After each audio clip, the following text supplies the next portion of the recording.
Hi guys, welcome back to Literary Day with English O'Clock. Now today's video is all about the explanation of Indigo by Louis Fischer. I told you on the vocabulary video day as well that we are going to start with the introduction of Indigo by Louis Fischer. So without further ado, without wasting a single minute, let's get into the video. सबसे पहले introduction से थोड़ा सा पढ़ लेते हैं Louis Fischer के बारे में. So Louis Fisher was a volunteer in British army and he then made a career as a journalist. That was later on, but first he was a volunteer in British Army. He was born in Philadelphia. The following book, the chapter that we're going to read, is actually an excerpt from his book The Life of Mahatma Gandhi, and this book that he has written has been reviewed as one of the best books ever written on Gandhi, right? Okay, now to give you a little bit of background of the story, indigo is actually a crop, right? And the entire story, Indigo, is all about Champaran, that's in Bihar, and how the indigo sharecroppers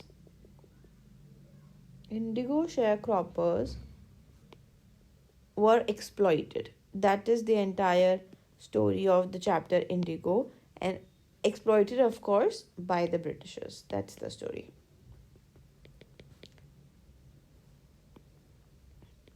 How the indigo sharecroppers were exploited by the Britishers. That's the story. I'll not tell you the story right now. अभी हम पढ़ेंगे तो आपको पता लग ही जाएगा, of course. When I first visited Gandhi in 1942 at his ashram in Sevagram in central India, he said, I'll tell you how it happened that I decided to urge the departure of the British. It was in 1917. So, I is obviously Louis Fischer. This is an interaction between Gandhi and Louis Fischer that happened in 1942. And Louis Fischer very fondly recalls that Gandhi at that point of time said this, that I decided that I would ensure that British leaves us and in the year 1917.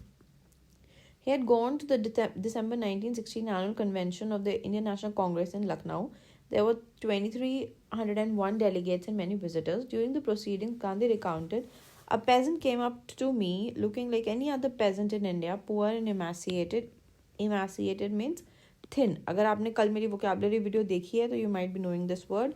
मैंने already आपको vocabulary day पे बहुत clearly बताया था that now the words that I'm going to do are a part of the chapter Indigo. इसलिए मैंने कराया था कि Indigo का explanation थोड़ा easy हो जाए.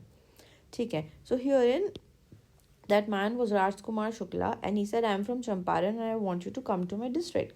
Gandhi had never heard of that place. It was in the foothills of the towering Himalayas near the kingdom of Nepal.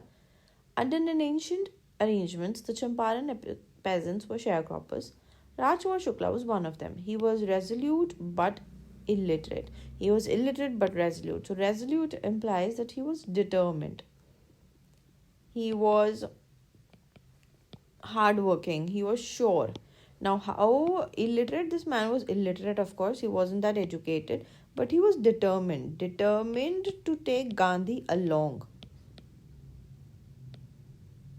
That's what he was resolute in, right? He wanted Gandhi, take Gandhi along. He was very sure that he had to take Gandhi along with him to Champaran. And over there, Gandhi would just look into the matter of indigo sharecroppers and he would help people out, right? Congress session, he had come to the Congress session to complain about the injustice of the landlord system in Bihar, and somebody had probably said to speak to Gandhi. So I hope you know how it was in the previous times. Many people contacted Gandhi in order to solve their problems, because at that point of time Gandhi was somewhat popular. He was helping a lot of people. Gandhi told Shukla he had an appointment in Kanpur. Kanpur is obviously this Kanpur, and also committed to go to other parts of the country. So Shukla accompanied him everywhere. That is what talks about his tenacity, that he was so determined that he did not leave Gandhi's side. Instead, he just tagged along everywhere. Then Gandhi returned to his ashram near Ahmedabad. Shukla followed him to the ashram. For weeks he never left Gandhi's side. Fix a date, he begged. Impressed by the sharecropper's tenacity and story, Gandhi said, I have to be in Calcutta on such and such date. Come and meet me and take me from there. Months passed. Shukla was sitting on his haunches at the appointed spot in Calcutta when Gandhi arrived. He waited till Gandhi was free. Then the two of them boarded a train for the city of Patna in Bihar. There Shukla led him to the house of a lawyer named Rajendra Prasad. Now, I am sure that you must be aware about Rajendra Prasad. This man is a man of noble character. He is a man of political importance. It is for you to understand. If you don't know, then I might recall you then that he was the very first president of Free India, who later became president of the Congress Party of India. Rajendra Prasad was also was out of town, but the servants knew Shukla as a poor yeoman, like a farmer. Yeoman is a farmer who pestered their master to help the indigo sharecroppers. So they let him stay on the grounds with his companion Gandhi, whom they took to be another peasant. But Gandhi was not allowed to draw water from the well, lest some drop of water might pollute the source. So he was considered as an untouchable. So this chapter is not just about the indigo sharecroppers, it is about how illiteracy and how these concepts were seeping right into the roots, right? How did they know that he was not an untouchable? So he was, see, Rajkumar Shukla was, एक बार यहाँ पे देख लो, Rajkumar Shukla was poor, physically strong, illiterate. He was poor, he was illiterate. And physically strong, so of course, he was emaciated, like a thin person. So, what happened here? Rajkumar Shukla has brought Gandhi to Rajendra Prasad. Both of them are lawyers and, of course, probably knowing each other. But apparently, Rajendra Prasad is not there at that point of time. So, the servants considered Gandhi, because he was also dressed in very simplistic clothes, that he is also a farmer just like Rajkumar Shukla, and he was also made to sit and wait. He was not allowed to draw water from the well. Gandhi decided to first go to Muzaffarpur, which was en route to Champaran, to obtain more information about the condition. So he said, let me just look for more information. He started collecting data. He started collecting first-hand data. In order to do something about it, he should be aware about things. So he accordingly sent a telegram to Professor J.B. Kriplani of the Art College in Muzaffarpur, whom he had seen at Tagore's Shanti Niketan school. The train arrived at midnight, 15th April 1917. Kriplani was waiting at the station with a large body of students. Gandhi stayed there for 2 days at the home of Professor Malkani, a teacher in a government school. So it was a big thing for a government school teacher to harbor Gandhi, because he was obviously very popular with government, and a government teacher would not put at stake his job. So he said the same thing. It was an extraordinary thing in those days, Gandhi commented, for a government teacher to harbor a man like me. In smaller localities, the Indians were afraid to show sympathy for advocates of home rule, because they know that the fellow person is an Indian, but they also know that the government is not fond of this person because he or she is creating fuss by triggering or by instigating people. So in order to save themselves, they would not associate with the people. The news of Gandhi's advent and the nature of his mission spread quickly through Muzaffarpur and in Champaran. Sharecroppers from Champaran began arriving on foot and were convinced to see their champion.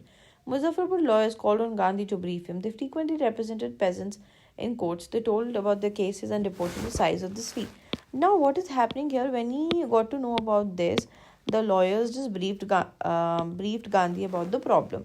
And while listening to this, Gandhi became really upset. He understood that the lawyers were actually charging a huge amount of fee. When I say fee, the lawyers were actually charging hefty amount of fee, and Gandhi became really upset about it, that the lawyers are, instead of helping out the peasants,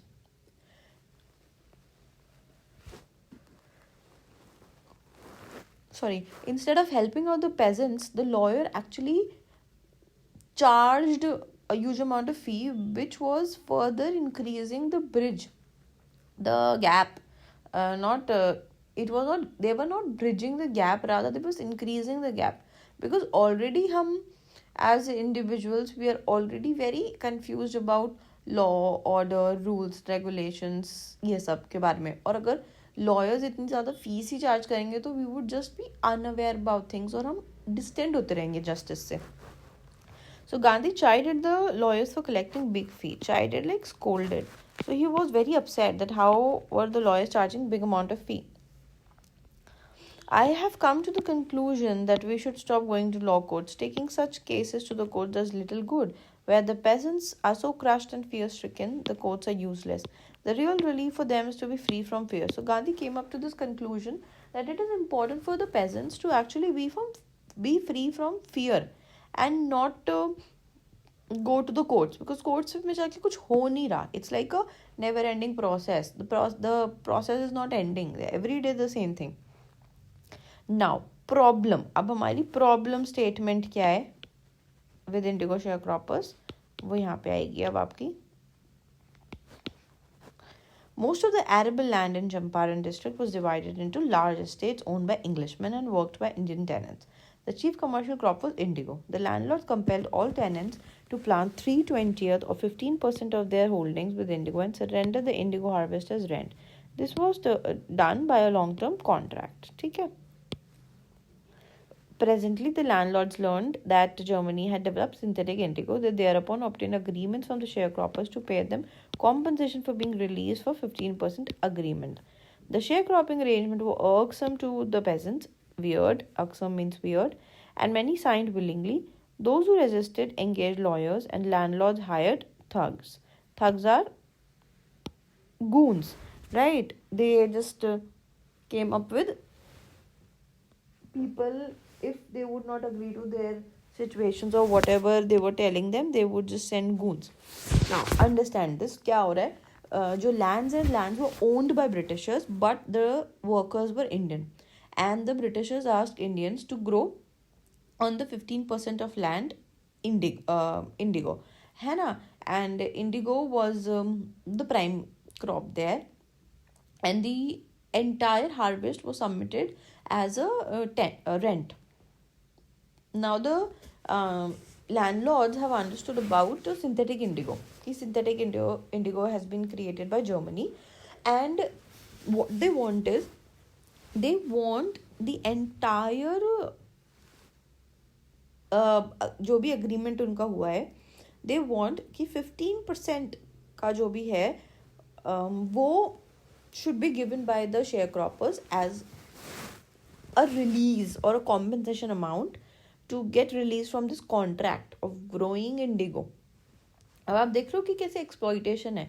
Firstly, they are the ones who are asking them to grow indigo, and then they are asking money also to free themselves, which is an absolutely weird scenario. जो लोग डर गए और जिनके पास knowledge नहीं थी उन्होंने दे दिए. ठीक है. अब some people they did not want to because they had no money, so they hired lawyers. That is why it is said that it was irksome. That why is this happening? This is something very weird. Right. After that, those who resisted engaged lawyers, the landlords hired thugs. Meanwhile, the information about synthetic indigo reached the illiterate peasants who had signed, and they wanted their money back. So they were like, अगर synthetic indigo आ ही गई है, तो why would we growing indigo on our lands, and why would we giving you money to get free from the things that we never wanted to? अगर हम grow कर रहे होते तब एक्चुअली फ्री होने का सिस्टम आता ना, यहाँ पे एक्चुअली है ही नहीं. तो जस्ट ये आपकी प्रॉब्लम स्टेटमेंट है. अब जो अग्रीमेंट उनका जो लॉन्ग टर्म अग्रीमेंट चल रहा है जहाँ पे वो इंडिगो हार्वेस्ट को अपनी रेंट की तरह सबमिट करते हैं, they just want to be free from that entire thing, and they want 15% arrangement Britishers को चाहिए एज अ कॉम्पनसेशन. ठीक है, चले आगे बढ़ते हैं. At this point, Gandhi arrived in Champaran. So this is the situation when the lawyers are in picture, and the farmers are in picture, and the Britishers, of course, are in picture. He began by trying to get the facts. So obviously, pehla task for him was to understand the situation, what is happening, and just get hold of the information, like the first-hand information. यहाँ से पढ़ेंगे अब हम. First, he visited the secretary of British Landlords Association. The secretary told him that they would give no information to an outsider, to which Gandhi replied that I'm not an outsider. So, देखो, Britishers have already understood that he has come, so they are actually quite anti to him. They are not really interested in helping him. They are not willingly helping him. Next, Gandhi called on the British official commissioner of the Tirud division in which the Champaran district lay. The commissioner, Gandhi reports, proceeded to bully me and advised me forthwith to leave Tirud. So the people in the government, they were really not interested in catering to Gandhi. So they were like, you need to leave the place. Gandhi did not leave. Instead, he proceeded to Motihari, the capital of Champaran. Lawyers accompanied him. At the railway station, a vast multitude greeted Gandhi like a crowd at the railway station in Champaran. He went to a house and, using it as an headquarters, continued his investigation. A report came in that a peasant had been maltreated in a nearby village. He decided that he would go and see that person. The next morning, he started out on the back of an elephant. He had not proceeded far when the police superintendent messenger overtook him and ordered him to return to town in his carriage. Gandhi complied. The messenger drove Gandhi home, where he was served with an official notice to quit Champaran immediately. Gandhi signed the receipt for the notice and wrote on it that he would disobey the order. In consequence, Gandhi received a summons to appear in the court of law. Summon is like an official order. Now, understand this, kya ho gaya hai? So, he was just working and working. Then he got to know that a random farmer has been maltreated at a nearby village. So he was going there in order to look at the situation. But at that time, he received an order that he was requested to leave the town. Right, and he did not want to leave, so he accepted the order. But on that order, he also wrote that he would not leave the place because he is an Indian and this is India. It is his place. And he said that nobody can instruct me to leave my place. I will stay here till whenever I want to stay. Right. All night, Gandhi remained awake. He telegraphed Rajendra Prasad to come from Bihar with influential friends. He sent instructions to the ashram. He wired a full report to the viceroy. Now, what is happening? Because he knows that if he is going to go to the court tomorrow and if he gets arrested, what would happen? So he was making adjustments. He was making plans, like what would happen in his absence. Morning found the town of Motihari black with peasants. Black with peasants, like filled with peasants.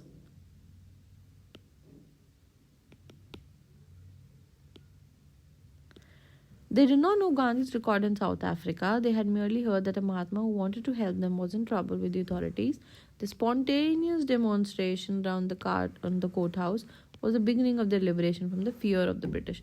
See, the problem is Gandhi always wanted these people to be free from the fear. Physically they are strong, physically they are weak, that's secondary. But they're so scared of the Britishers that even though if they come together, they can fight anyone rather. But still, they were so scared of the Britishers that they were not having the courage to stand in front of them and ask for their rights and talk about themselves. And that was the first time Gandhi saw people coming together for him. Many people were not even aware about him. They just knew that there's a man who has come to help us out and the Britishers or the authorities are giving him a hard time. So they came together for him. The officials felt powerless without Gandhi's cooperation. He helped them regulate the crowd. He was polite and friendly. He was giving them concrete proof that their might, hitherto dreaded and unquestioned, could be challenged by Indians. So actually, it was a very embarrassing kind of a scenario because the Britishers were not able to handle the crowd and Gandhi had to help them out. So the government was baffled. The prosecutor requested the judge to postpone the trial. Apparently, the authorities wished to consult their superiors. But Gandhi said, no, I am not up for this delay. So he read a statement pleading guilty. He was involved, he told the court, in a conflict of duties. So now, conflict of duty, something very, very important. Gandhi found himself in a conflict of duty that implies that on one hand, he was not interested to set a bad example as a lawbreaker, but on the other hand, he wanted to render the humanitarian and national service for which he had come. He disregarded the order to leave, not for want of respect for lawful authority, but in obedience to the higher law of the being, that is the conscience. He asked for the penalty due. Render means to give. Render, right? It means to give, to provide. So now, um, because etc delay was happening, Gandhi said that I'm finding myself in a conflict of duties, and this conflict of duty implies that at one time I don't want to come out as a lawbreaker. I don't want to be called a lawbreaker because I have not accepted this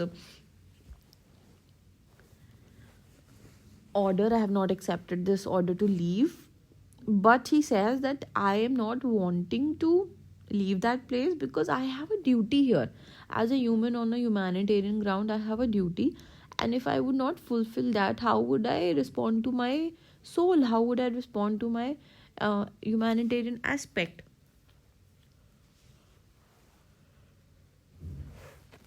Right? I hope you're understanding.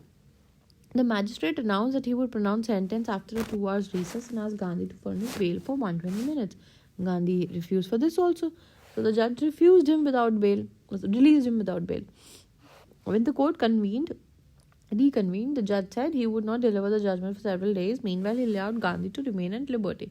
So, case thoda rafa-dafa types ho gaya. So, Rajendra Prasad, Brij Kishore Babu, Maulana Mazharul Haq and several other prominent lawyers had arrived from Bihar. They conferred with Gandhi. What would they do if he was sentenced to prison? Why, the senior lawyer replied, they had come to advise and help him. If he went to jail, there would be nobody to advise him and they would all go home. So now, see, Gandhi just asked them that if he is bound to go to jail, then what would these lawyers do? So these lawyers were like, we came to help you, we came to advise you. If you would go to jail, we will also go back home. Gandhi was very upset about it. He actually, next to embarrassed, he was very upset. He chided on the lawyers again. And he made the lawyers realize this fact that Gandhi was nowhere associated with Champaran. He was not a part of Champaran, right? He did not live there and he was not aware about the place. He just came there in order to solve their problems. And he made the lawyers realize this fact that even though he was an outsider, still he was ready to go to jail for these sharecroppers. But these lawyers, who were actually neighbors of these sharecroppers, they were like brothers, countrymen, supporters, like neighbors, friends, etc. But still, they were not ready to do anything for the sharecroppers. They were not ready to help them out. Sharecroppers are illiterate, and these lawyers are educated. They can help the sharecroppers. They must, because they're neighbors. So, what about the injustice to the sharecroppers? Gandhi demanded. The lawyers withdrew to consult. Rajendra Prasad has recorded the upshot of the consultation. They thought amongst themselves that Gandhi was totally a stranger, and yet he was prepared to go to the prison for the sake of the peasants. If they, on the other hand, being not only residents of the adjoining districts but also those who claim to have served these peasants, should go home, it would be a shameful desertion. Right? Important. So he was just ensuring that in his absence also, these people have someone to look on to. They accordingly went back to Gandhi and told him they were ready to follow him to jail.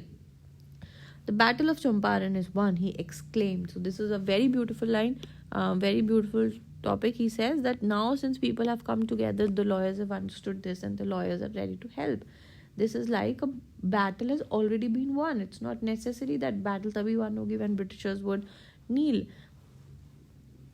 Then he took a piece of paper and divided the group into pairs and put down the order in which each pair was to react to court arrest.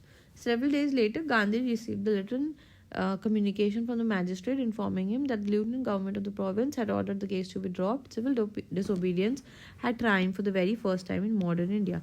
So these people saved Gandhi from going to jail without even practicing violence, not even for a brief period. Gandhi and the lawyers now proceeded to conduct a far-flung inquiry into the grievances of the farmers. Depositions by about 10,000 peasants were made, written down, and notes made on other evidence. Documents were collected. The whole area throbbed with the activity of the investigators and the vehement protest of the landlords.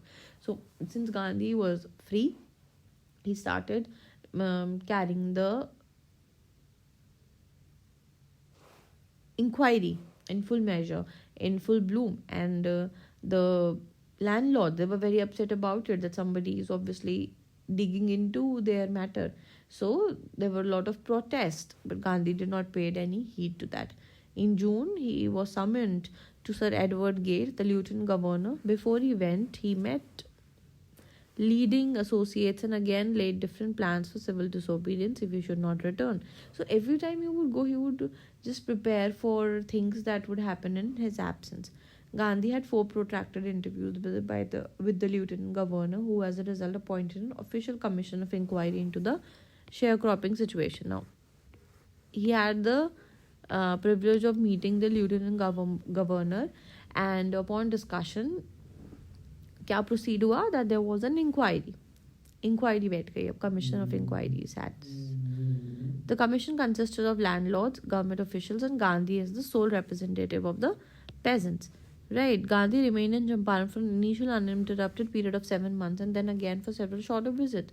The visit undertaken casually on the entreaty of an unlettered peasant in the expectation that it would last a few days, occupied almost a year of Gandhi's life. Unlettered is illiterate man. So एक अनपढ़ आदमी की वजह से, peasant की वजह से he came there. Who is this unlettered man? That's obviously Rajkumar Shukla. So he thought that maybe for a few days I'll go and see what the matter is. But that actually occupied a year of his life, right? The official inquiry assembled a crushing mountain of evidence against the big planters, and when they saw this, they agreed in principle to make refunds to the peasants. But how much must we pay? They asked Gandhi. They thought he would demand repayment in full, the money in which they had illegally and deceitfully extorted. He seemed adamant, writes Reverend J.Z. Hodge, because he asked for like only 50%. Thinking probably that he would not give way, the representative of the planters offered to refund to the extent of 25%, and to this amazement, Gandhi took him at his word, thus breaking the deadlock. Now, just understand this. In the inquiries, because Gandhi had a lot of proof and evidence and whatnot, so Britishers accepted their mistake and they accepted for refund. Now, they thought that maybe Gandhi is going to ask for 100% refund, because they have cheated and extorted money, and they have deceitfully, like with a lot of cheating, they have taken the money. But to their surprise, Gandhi asked for only 50% of the amount as refund. And so the Britishers said that हम 50 तो नहीं देंगे, हम 25% देंगे. And they thought that Gandhi would not agree to 25%, because 25% तो वो मानेगा ही नहीं कि 50% उसने खुद बोला है. But what happened? To the Britishers' surprise, Gandhi accepted 25%. And Gandhi said that for me, the amount, like 25%, 50%, the amount was not important. Rather important was the Britishers accepted that they made a mistake. The Britishers accepted that not only did they make a mistake, but they also agreed to pay the money as compensation. This would be something which would make the Indians free from their fear. This would be something which would make the Indians courageous. They would realize that if they would come together, then they can also fight against the Britishers. He said this.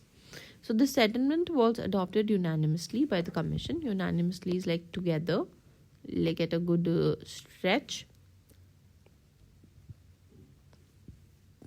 Gandhi explained that the amount of the refund was less important than the fact that the landlords had been obliged to surrender part of the money, and with that part of their prestige. Right? Therefore, as far as the peasants were considered, the planters had behaved as lords above the law.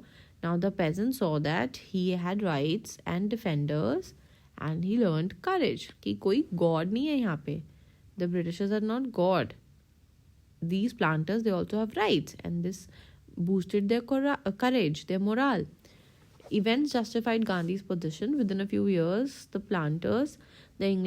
British planters abandoned their estate, which reverted to the peasants. Indigo sharecropping disappeared altogether. Soon enough, the entire cropping system got disappeared. Gandhi never contented himself with large political or economic solutions. He saw the cultural and backwardness in the Champaran villages and wanted to do something about it immediately. He appealed for teachers, Mahadev Desai and Narhari Parikh, two young men who had just joined Gandhi as disciples, and their wives volunteered for the work. Several more came from Bombay, Pune, and other distant part of the land. Devdas, his youngest son, arrived from the ashram, and so did Mrs. Gandhi. Now, what is happening here? कि situation solve हो गई. अब उसके बाद Gandhi realized that it was not just about financial growth that people should face or achieve. It is about social and cultural backwardness that these people were themselves in. So they decided that something needs to be done. And Gandhi decided that there are certain things जो हमें करनी चाहिए in order for these people to just come out of that pitiful situation. Only then will they be in a better situation. So he was very concerned about the lifestyle. Right, आपको पता है already that cleanliness is all about what Gandhi preached. He was the one who gave the concept of cleanliness is next to godliness. And in his respect itself, we have this Swachhta Abhiyan, we have this Swachh Bharat Abhiyan. Because by our Reverend Prime Minister, current Prime Minister, by our Reverend Prime Minister, this thing came in picture, right? On his birth anniversary itself. Now, what has happened? He called for some teachers, some volunteers. And what did he do? First thing, he opened up certain primary schools. 6 primary schools were opened up. And Kasturbai, that's the wife, taught personal cleanliness and community sanitation to people. So how necessary it is to have proper sanitation. Health conditions were miserable. Gandhi got a doctor to volunteer. And the volunteer services went for 3 months. And what did the doctor volunteer? So 3 medicines थी इनके पास, ज़्यादा कुछ बहुत लंबा चौड़ा काम नहीं था. Castor oil, quinine and sulfur ointment. Anybody who showed a coated tongue was given a dose of castor oil. Anybody with malaria fever received quinine plus castor oil, and anybody with skin eruptions received ointment plus castor oil. Right. So after that, Gandhi also noticed the filthy state of women's clothes. He asked Kasturbai to talk to them about it. One woman took Kasturbai into her hut and said, "Look, there is no box or cupboard here I have for clothes. So I have only one sari." So obviously वो गंदी ही होगी, एक ही sari. So during his stay in Champaran, Gandhi kept a close distance watch on the ashram too. He sent regular instructions by mail and asked for financial accounts.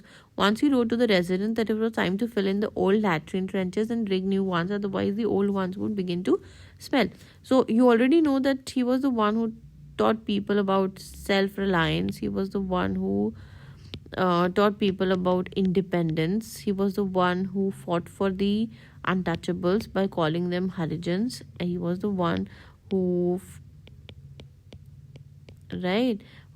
I'll not particularly say Dalit. He was the one who actually fought for untouchability as a taboo. He was one person. So यहाँ पे ये भी, this is also one, like filling up the old latrines. It's also one sanitation.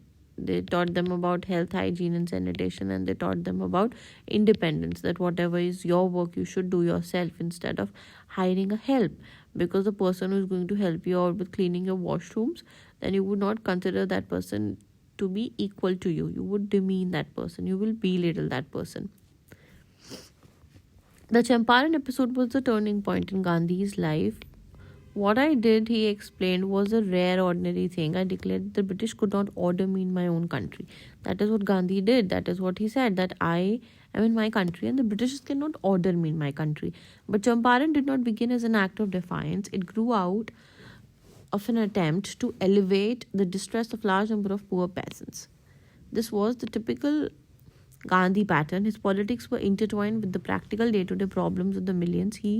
His was not a loyalty to abstractions, it was a loyalty to living human beings. So Gandhi was never considered about big awards or bigger achievements or government achievements. He was rather more interested in solving day-to-day problems, day-to-day small problems.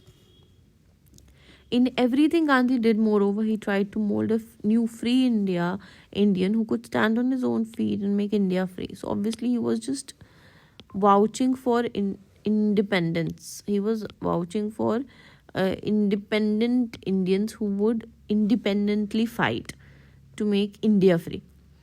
Early in the Champaran action, Charles Freer Andrews, the English pacifist who had become a devoted follower of the Mahatma, came to bid Gandhi farewell before going on a tour to the Fiji Islands. Gandhi's lawyer friends thought it would be a good idea for Andrews to stay in Champaran and help him.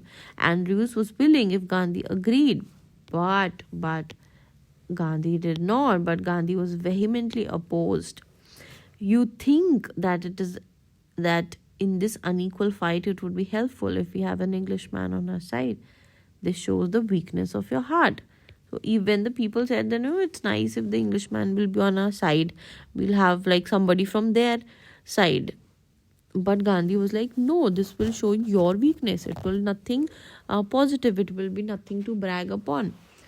The cause is just, and you must realize upon yourself to win the battle. You should not seek a prop in Mr. Andrew because he happens to be an Englishman. Gandhi was totally against. He said, "आप prop मत ढूंढो English Andrew में. Do things if it is your problem, so solve it yourself." He had read our minds correctly. Rajendra Prasad comments, and we had no reply. Gandhi, in this way, taught us a lesson in self-reliance. Self-reliance, Indian independence, and help to sharecroppers were all bound together. So all the learnings were intertwined, of course. So this was all about Gandhi. So this chapter is not just about Gandhi. It is about how he tweaked, how he worked on the mindset of the people, and how he promoted self-reliance on multiple levels, and how he helped the Champaran people, the people of Champaran, the sharecroppers of Champaran, to come out of their pitiful lifestyle and embrace hygiene, health and hygiene. Okay, that would be your chapter. This is a very, very important chapter as far as your board is considered. Every now and then you would see questions from these chapters. Repeatedly questions are asked from particularly this chapter. Rather, all the chapters that we're going to pick up, these chapters are considered important. So you would see questions on these chapters repeatedly. Okay, now rest assured, I will be having my next video wherein I would be discussing about the previous year questions of this chapter. So stay tuned. And if you have not understood anything, any particular paragraph, any particular point, make sure that you comment it down in the comment section so that I could read about it and I could help you out with further solving the queries. Okay, chalo. With this, I will come to the end of my video with the hope that you have understood the chapter, with the hope that I have been able to make you understand the chapter, though it was important. I've tried my level best. If you did understand it, well and good, pat on your back. If there's still something confusing, please feel free to reach out to me. I'll be more than happy to help you out. With this note, I'm going to sign off. Thank you so much for joining. Have a great day.